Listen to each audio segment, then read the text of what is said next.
办的这么难，为什么要坚持？就是为了让老百姓心都热着。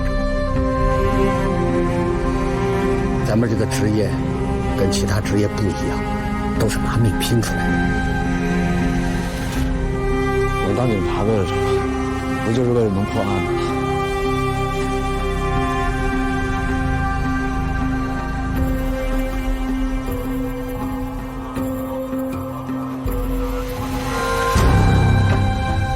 我们是刑警啊，关键时刻得顶得上去啊！那么多无辜的生命被枪杀，几千号民警日夜奋战，掘地3尺，我要把它挖出来。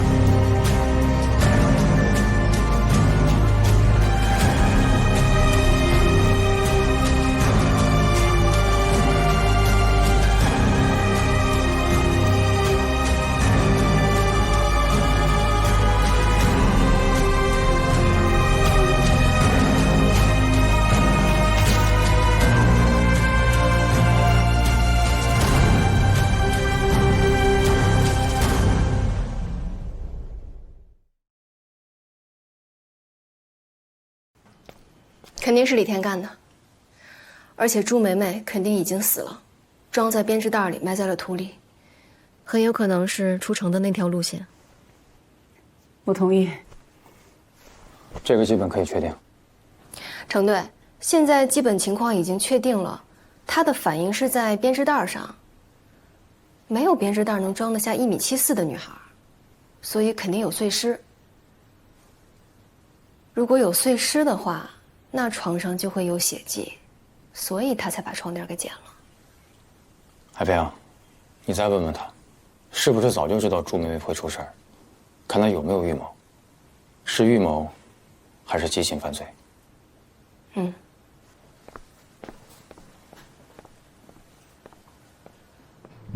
李田，你认为朱梅梅会平安回来吗？我不知道。你是不是一直就认为朱梅梅一定要出事儿？我不知道。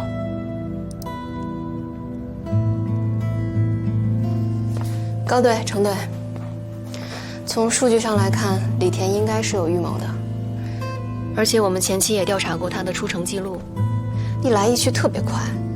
如果是一个人带着尸体跑出去，现找地方现挖坑，挺费劲的。没错，他肯定提前做好了准备。所以我建议咱们再查一查他的出城记录，往前再追溯3个月，看有没有相同的路线。哦，还有，如果是床上有血迹的话，那他肯定是在家里处理过尸体，所以肯定还有别的痕迹。好，那我们马上行动，一队人去他家里采集血迹，另一队人组织突审，这个应该可以拿下。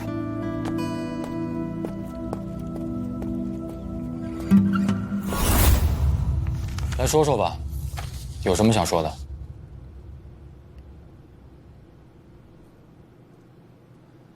李田，看了你的资料啊，曾经是个学霸，脑子好使，心理素质也过硬，又是个成功的经理人士。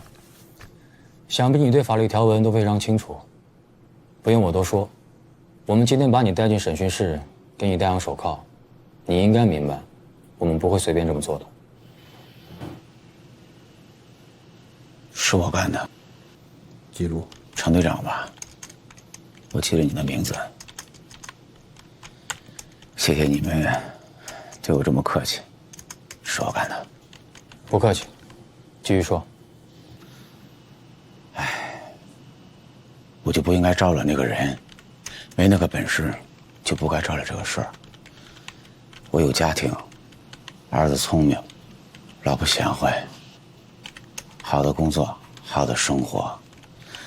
我们全家每年都要到国外去度假，每周最少要吃2次澳洲牛排，2次日料。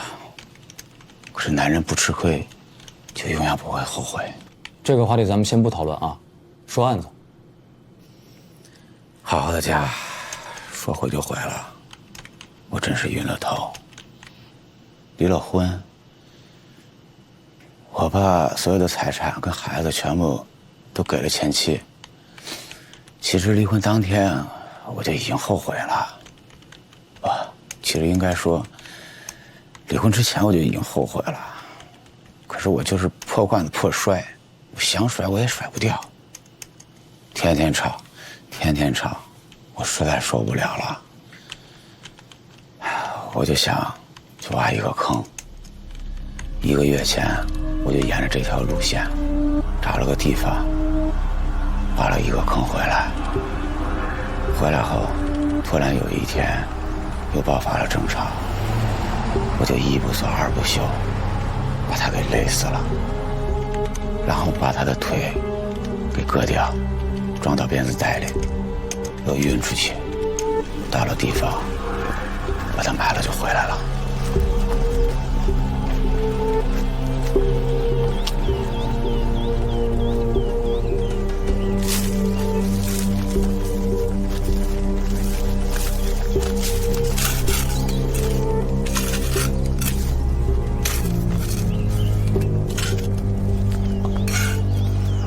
有发现。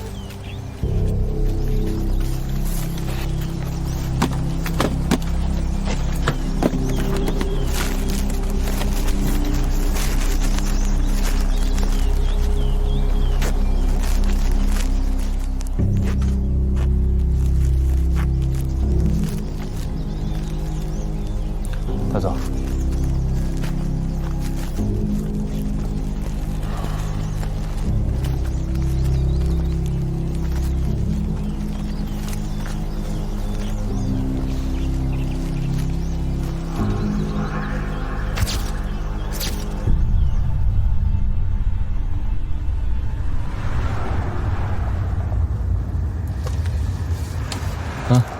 刚刚是不是吓着了？我刚当警察那会儿啊，第一次看见尸体，跟您的反应差不多，没事。不过你当时问我，你还记得吗？你说最大的编织袋有多大？说那个受害人身高1.74米，一个编织袋肯定放不进去，所以他可能是被碎尸了。我当时听完就觉得你。这不是很正常的推理吗？哎，我记得你之前不是学医的吗？怎么后来想到来做警察呢？我爸妈都是警察。我爸在我7岁的时候因公牺牲了，这一直是我心里一个过不去的坎儿，解不开的结。我只有自己当了警察，才能理解他们。这样啊。我觉得我现在已经慢慢理解他了，因为我跟他一样生活，一样战斗，而且我已经找到了自己的人生态度，解生死谜，看众生相。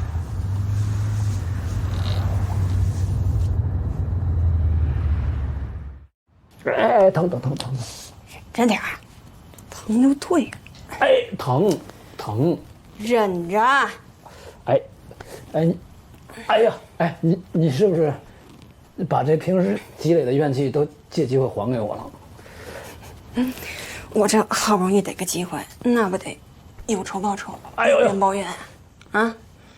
来算账啊！这下我得阑尾炎你不在家，是吧？这下海镇开家长会，你去过吗？有，去过吗？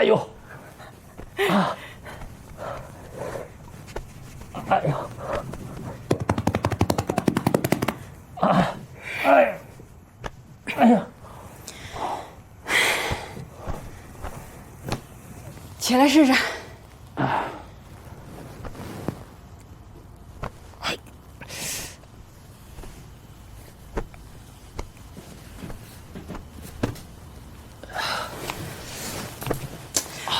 别坐着，起来活动活动。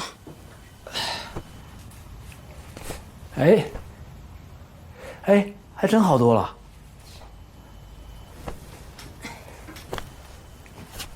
你行啊！你最近又上什么学艺班了？啊？我考了专业理疗师资格证。你什么时候考的？你专门为我考的啊？想什么呢你？我要开个按摩店。啊？要开个按摩店？这按摩店规模多大呀？按摩店这种行业，我得向单位请示啊。啊？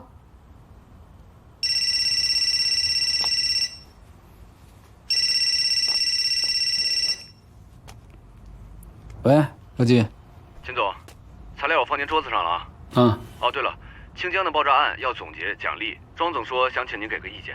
啊，我意见就是公益率给基层，总队的给那个江山和郭佳琪，啊，物证的给那个郭鑫和那个曹阳，其他的技术部门和协作部门听领导提啊。总之原则就是多给年轻人，多给基层。那您这边呢？啊，我什么都不考虑啊。嗯，好嘞。周主任，哎，江处，清江案子总结怎么说？别问了，啊，秦总是不是不要了？这么大的案子办得这么漂亮，他得有个功啊，而且是1等功。他要是不要，我也不要了。江处，你就不要再为难我了，就听秦总的吧，要不然就让领导定。你不觉得咱们现在在秦总面前提这个，显得有点小吗？我懂你意思了，不问了。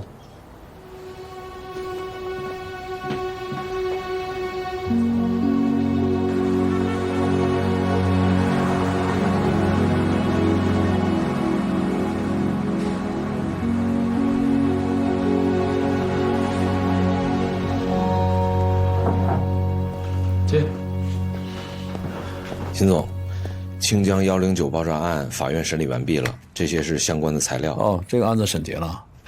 您不是一直想去回访案子吗？您准备什么时候去啊？那收拾就去。你带我一起去呗。这耳朵好了吗？好了，早好了。上回这案子办一半我就回来了，挺遗憾的。这回再带我去呗。没说不带你去啊。好嘞，快去准备。哎呀，上次我们在这儿整整52天。就是的，秦总啊，我跟你汇报一下啊。你走了以后呢，我们继续扫尾，全市查赌场，一共查处涉案场所149家，查获68人，收缴各类赌博器具呢485台。查赌过程中，我们清江的市民都很支持。经过爆炸案的教训，那些以前喜欢赌博的人都老实了，不敢赌了。我们也做了主题宣传，从思想抓起。案子破完，我们清江公安也在不断的反思。案子虽然破了，但这个案子背后反映出的管理上的问题，还有案件侦破上的不足，都要查缺补漏。我们局里、队里所有人开了好几次会，分析总结，找问题，想解法。清江啊，也算是经历了一场大风大雨啊。就是呀，好在挺过来了。其实我觉得这是一件好事情，为什么呢？经过这个案子的洗礼，我们完成了一个跨越式的发展。我现在特别喜欢这个词，跨越式的发展。我们这种边缘小城市啊，学到了现代化大数据的侦查手段，命案侦查从全省倒数第一，一下子到了全省第2。现在命案发案已经非常少了。经过这一次的刮骨疗毒之后呢，我们就是真正的勇士。秦总，我不是在上高调啊，正是因为这个样子，我们刑警的精神才能延续下来，一代一代的刑警为之努力，也符合我们一直要贯彻的人民公安为人民的宗旨。现在我们清江市的治安、人民的安全感、满意度都已经达到了一个新的高度。你挺能说呀，而且说的还挺好。其实我这次来也是想总结经验，第一看个案卷，第二跟2个犯罪嫌疑人谈一次话，了解一下他们怎么想的啊，怎么做的，是总结一下我们公安机关还有哪些漏洞，也了解一下这个犯罪心理。小顾，听到没有？老中医就是这样练成的。一个人能够成为大专家，不是开玩笑的。是的，秦总，我们整个园林、州里、市里对省厅的专家们，特别是秦总，是非常认可、非常尊敬、非常钦佩的。杨队，您这是当面夸呀？啊，这就是我们秦总的一个习惯，每次办完一个案子，要总结一下案件啊，再回来一次，得失成败再研究研究。老杨啊，这个夸奖人啊，背后叫夸，当面真叫拍。我讲的是真的。咱们直接去爆炸现场吧。好嘞。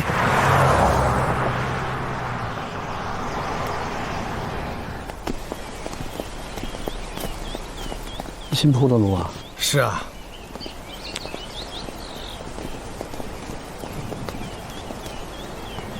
说实话，我还真挺怀念当时没铺那土路的。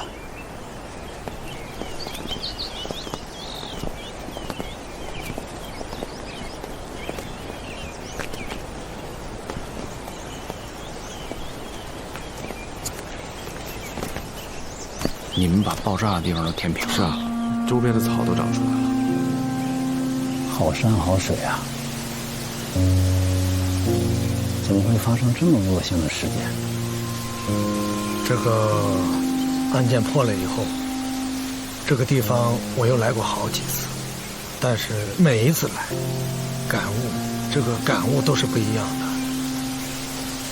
发生这样的事情，主要是因为瞒。但是经过这件事情以后呢，当地老百姓好像也变了，以前是浑身满气，现在好像是这个一夜之间明白事理了。现在这个治安也好，查案子也好，工作起来比以前好多了。人啊，有时候是会被社会事件塑造的，这就是教化的力量。对，钱总，你说的太对了，你太有水平了，真的。这个，有时候呀，我也经常这么想，但是我就是总结不出来呀。别说啊，杨队拍起马屁来，听着还挺舒服。我说的是真的。钱总。这边走，档案室呢就在前头。杨队，档案室我们认识，要不我陪秦总去得了。你们忙你们的，有事儿给你们打电话。对，好不好？有事儿你们先去忙。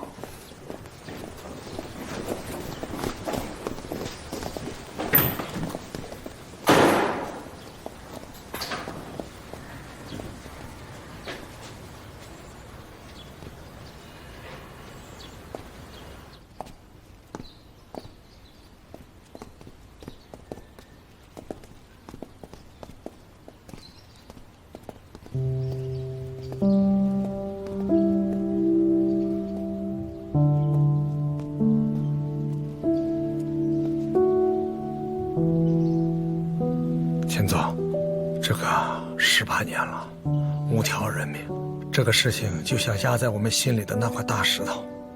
这间办公室呢，是给清江两岸专案组设的。当年案子没有破，省里和州里的专家就撤了。但是我们把这间办公室留下来，就想着有一天还用得上，案子还得重启。就是啊，秦总，你之前答应我了嘛，我就天天盼着，等着你回来，把这个案子拾起来。真的，18年了，我们每一个入伍的警察，所有的新疆警察都要在这里接受教育，胸装两岸。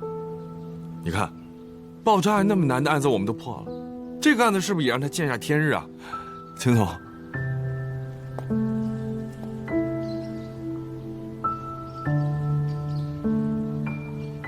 郭儿，杨兄，你们心情我很能理解啊。就是这个事儿啊，它不是能由我一个人定的。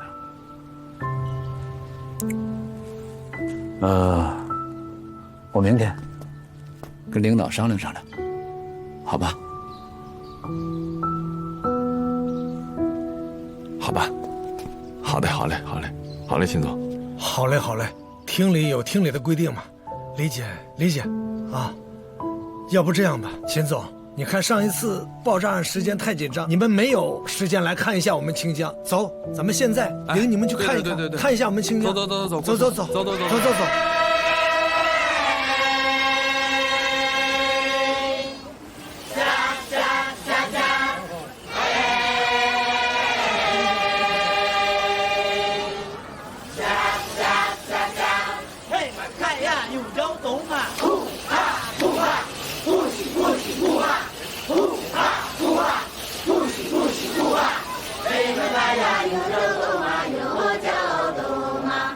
这个地方的群众啊，很喜欢把这个房子搭建在这个河道的两旁，啊，你看一下，小心点啊！这是我们扶贫驻村的地方啊，这里的群众啊，热情好客，人也文明啊，现在的治安呢是越来越好，他们的日子呀，也是过得越来越好。秦总，你看，秦总，哎，老丁，这个你还记得不？当然记得。哎，好，郭处好，郭处好，好，这边坐，这边坐，哎，这边。来，坐，咱们今天就在这个户外坐，郭处，坐吧。秦总啊，我们知道你平时不怎么喝酒，但是今天这个酒你一定要喝，为什么呢？因为我们清江有个说法，桌子上可以没有肉，但是不能没有酒。好，这是我们当地最有特色的酒，特别是招待贵宾的时候，一定要摆上一桌子酒。不过放心，今天是有菜的，专门点了当地的特色菜。杨队，心意我们领了，单得我们买。那怎么可能呢？不存在的，不存在的，不存在的。秦总，我先讲两句。这个爆炸案呢，你们在清江待了50多天，天寒地冻的不容易，春节也没有回去和家人团聚，走的时候也没让我们请。今天我们4个人，代表我们清江公安、清江百姓，敬你们一杯。好，来，秦总，但是话呢说重了，要说护一方平安呢，还得是你们基层，你们啊最识百姓苦，最知百姓难。来，辛苦，来，辛苦，碰一下。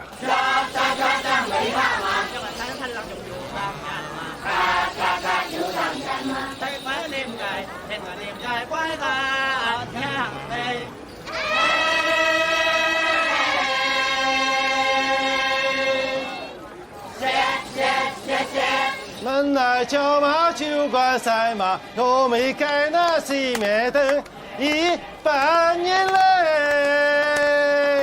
门来敲马，酒馆赛马，都没盖那熄灭灯，熄灭灯笼哎。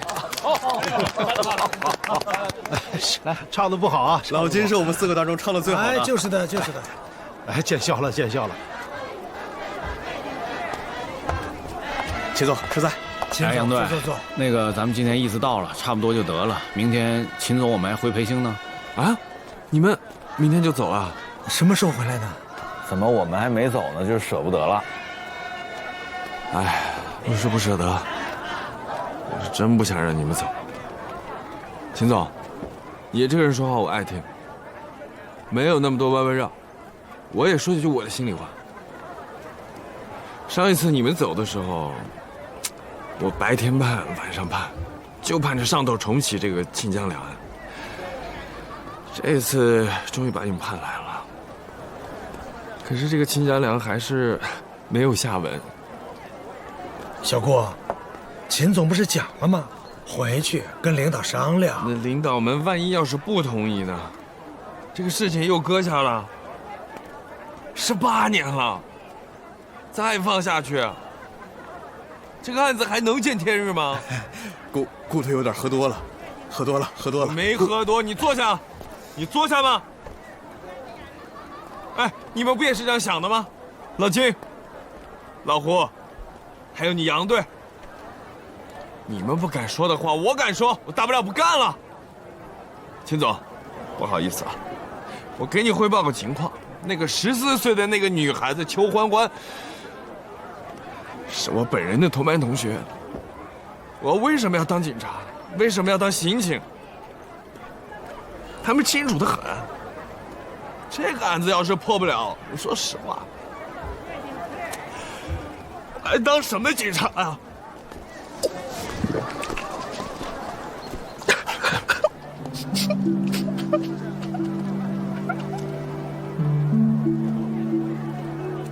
钱总，我们不是要为难你，就是这个案子这么多年堵在我们心里头，压得我们喘不过气来，快要憋死了。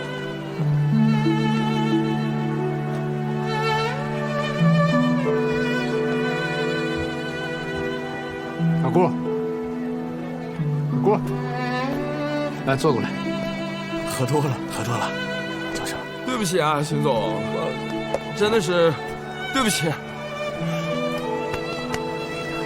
秦总，清江两岸一共有5个被害人，我认识2个，派出所的副所长和万兴银行的行长，这2个人我都认识。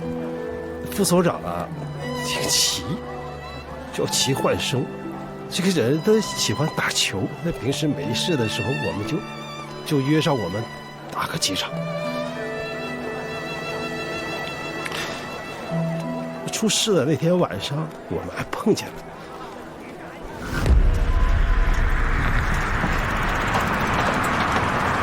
哟，你好，哎，老齐，干什么去啊？干什么？我值夜班啊，干什么？明天你闲不闲？明天闲的呢。啊，这样子，约起打场篮球比一下。约起来？行啊，约上啊。好，明天见啊。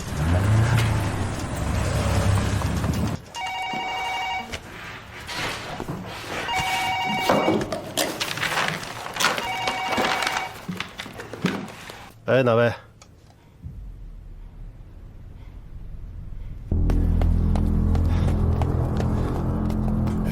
你报的案？我报的案。人呢？在里边。在哪儿啊？在那边的楼梯口。在哪儿？快点！楼梯口。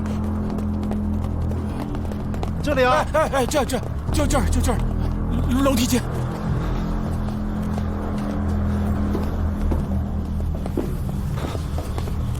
现场呢，留下的2道带血的脚印，就是唯一的线索。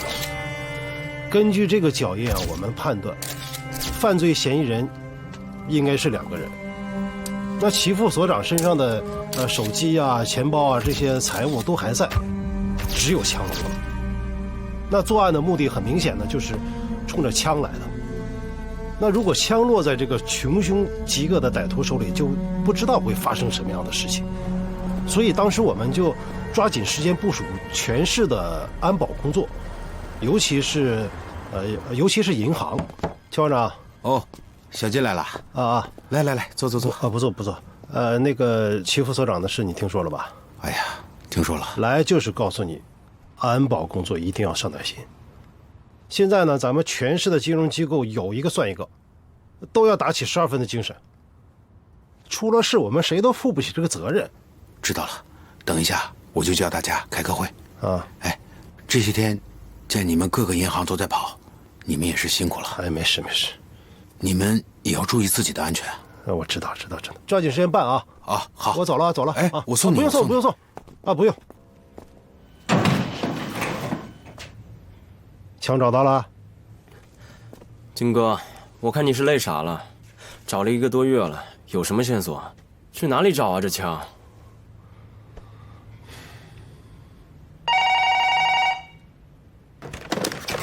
喂，哪位？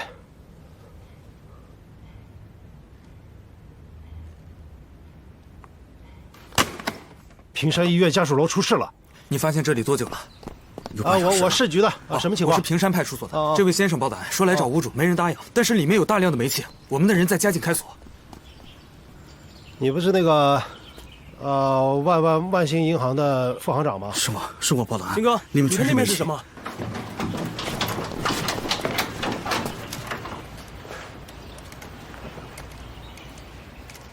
弹壳，坏了，出大事了！快点，快点，快点！好，马上，马上。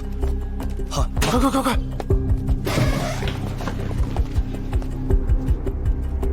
当时呢，我也是参加工作小10年的老刑警了，这大大小小的现场我也是见过不少。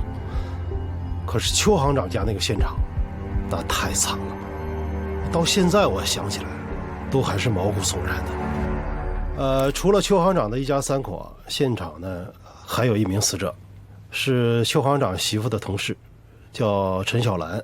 根据陈小兰的丈夫回忆啊，12月1号，也就是我们接到报案的前一天的中午，陈小兰听说行长这个夫妻俩呀在家里打孩子，就过来看一下。当天晚上，陈小兰是彻夜未归，她丈夫也没当回事儿，就以为她是在医院值夜班。直到第2天的下午，她丈夫觉得不对劲了，就找到了行长家来，就刚好就遇到了这个来找行长签字的副行长，这才发现屋里的惨案。这个排第1辆车，这个排第2辆车啊。全家都被杀了，不知道有什么身手。那行长家吧？这是行长家吧？好像是5楼的，说他们家孩子还挺小呢。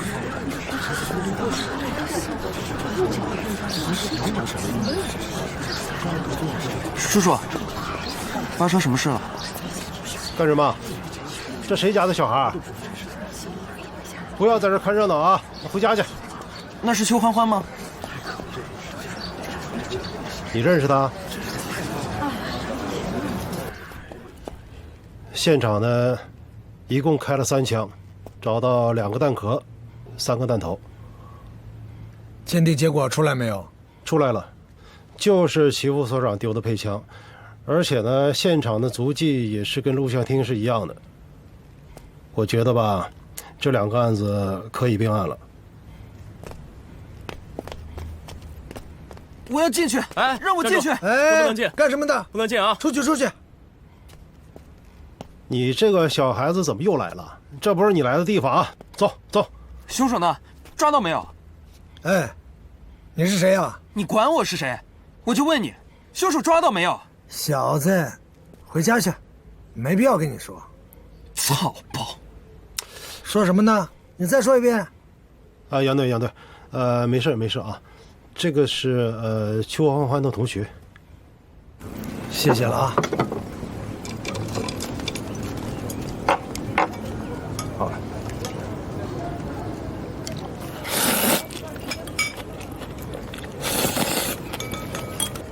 干什么？快吃呀，请你的。我不吃。你这孩子年纪不大，脾气也不小。你看看你，多有面子啊！你骂我们是草包，我们还请你吃粉。我说错了吗？本来就是。你叫什么？干什么？还想报复啊？你不说我也查得到。我叫杨雄，今天刚到青江两岸专案组报道。我的办公室呢就在市区1楼。案子破了，我第一个跟你说。破不了，要打要骂，随便你。加我一个。我金明海要是破不了这个案子，我还当什么警察呀？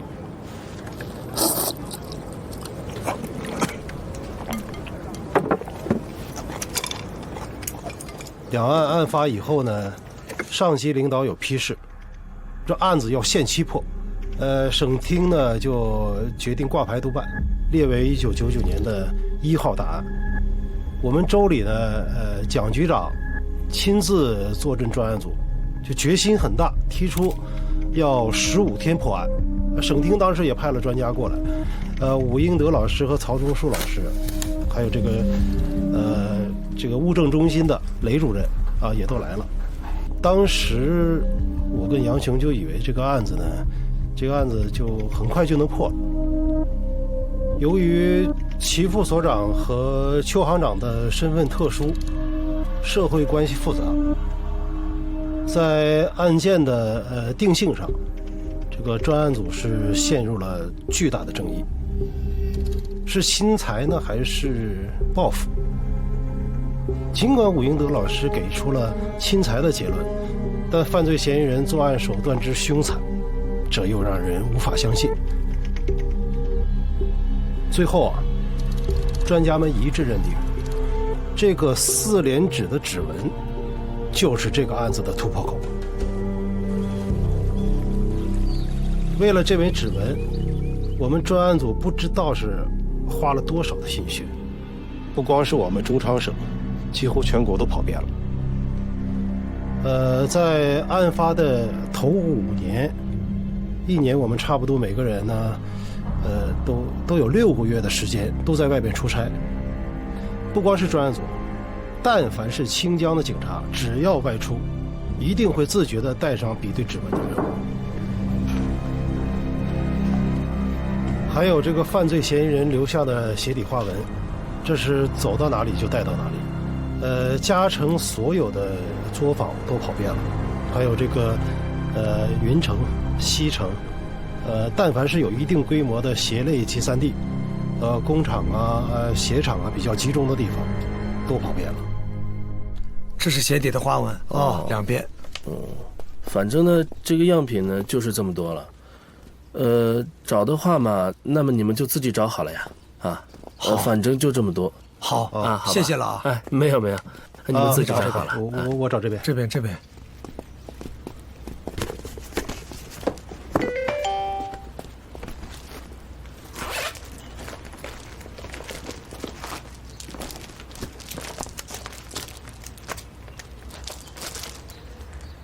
杨雄，孩子不是我一个人的。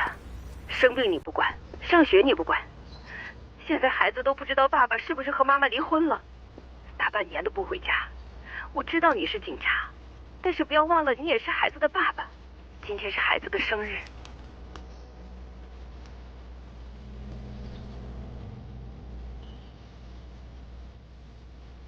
老板，哎，怎么了？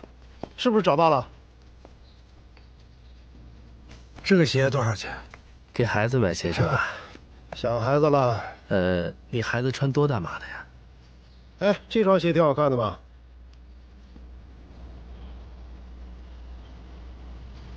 哦，你不太清楚你们家孩子穿多大尺码的是吧？哎呀，你们这警察也是够不容易的了。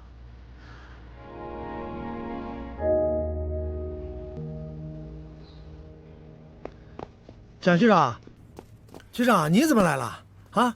威海，快，倒水！哎，快坐，局长，快坐。正好局长你在，我给你汇报一下，这个我们这一次呢，把嘉诚所有的地方都跑了，还有云城市、西城市，全国工厂、鞋厂比较集中的地方，有名的都跑了一遍，比对过了，没对上，哎，没有茶叶了，哎，辛苦你们了。围着全国跑不容易，抛家舍业的，我代表专案组感谢你们。您什么意思嘛？是不是出什么事儿了？这个案子8年了，到现在也没取得突破性的进展。厅里面决定让厅里和州里的人先撤。什么时候的事情？为什么呀？我们这8年的工作，哎，算什么嘛？白做了。受害者家属还眼巴巴的等消息，我们怎么向他们交代啊？你的心情我理解。受害人当中还有我们的同志啊。唉，案子不可能就此放下。可是我们也不能一直这样耗下去，要等待机会，等有了条件，再把两岸抓起来。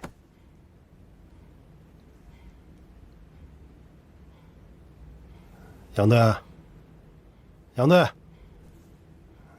你就不要再为难蒋局长了，他要退了。什么？你要退休了？小杨啊，我知道，你和小金都憋着一股气呢，想把这个案子拿下。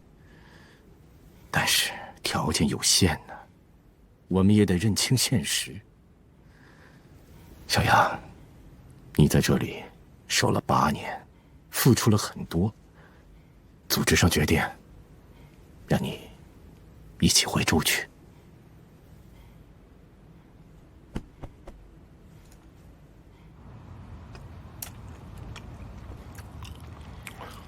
我的意思呢，你走吧，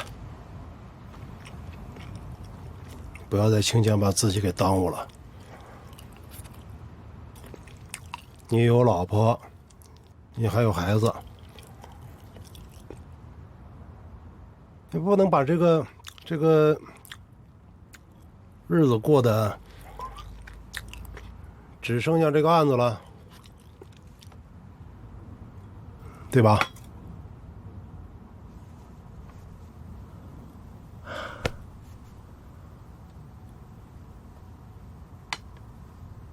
我要是走了，这个案子怎么办？啊？就没有人了，知道吧？没有人了。我不是人啊，我不是人呐。你留下来，这个案子就能办了。你查了8年，你查出个啥来了？你看看你，你刚来的时候还是个小伙子吧？你现在成什么样子？你现在成什么鬼样子了？你白天想案子，晚上想案子，人都要废了。走吧，来，喝一口。明天早晨我就不送你了啊，行吧？